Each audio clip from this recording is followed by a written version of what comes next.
nasaha zangu za pili, usikum wa nafsi bilibtiadi an alhizbiyati walasabiyati almadhmuma. Ninakuhusieni ndugu zangu Waislamu, pamoja na kuihusia nafsi yangu, kujiweka mbali na umakundi na utabaka wenye kusemwa vibaya. Katika nukta hii nitazungumza jambo la ubaguzi. Dini yetu ya Kiislamu imekataza ubaguzi wa aina yoyote.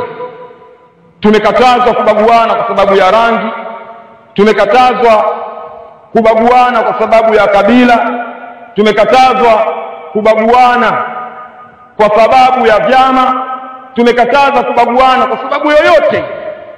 Ni jambo la haramu, isipokuwa Waislamu hivi leo hawajali kabisa kwamba kuna makatazo kutoka kwa Allah subhanahu wa ta'ala kwamba sisi tumekatazwa kubaguana katika dini. Mtu anambagua Muislamu wenzake kwa sababu ya kabila. Mara nyingine nafikia hatua hata kuozeshwa ozeshi.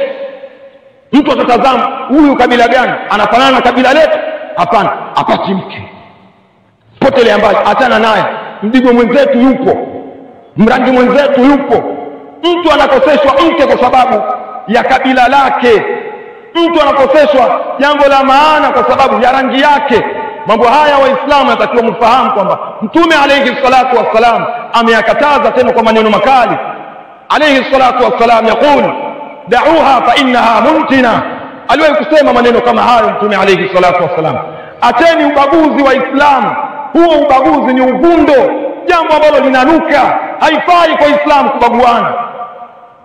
Rangi ndiyo nini? Kabila ndiyo nini? Unakuwa bora kwa sababu ya kabila? Unakuwa bora kwa sababu ya rangi yako? Unakuwa bora kwa sababu ya umri wako? Unakuwa bora kwa sababu ya mwili wako? Una akili sana? La. Allah subhanahu wa ta'ala anakataza na anakataa kwamba mtu hawi bora kwa sababu ya mambo hayo.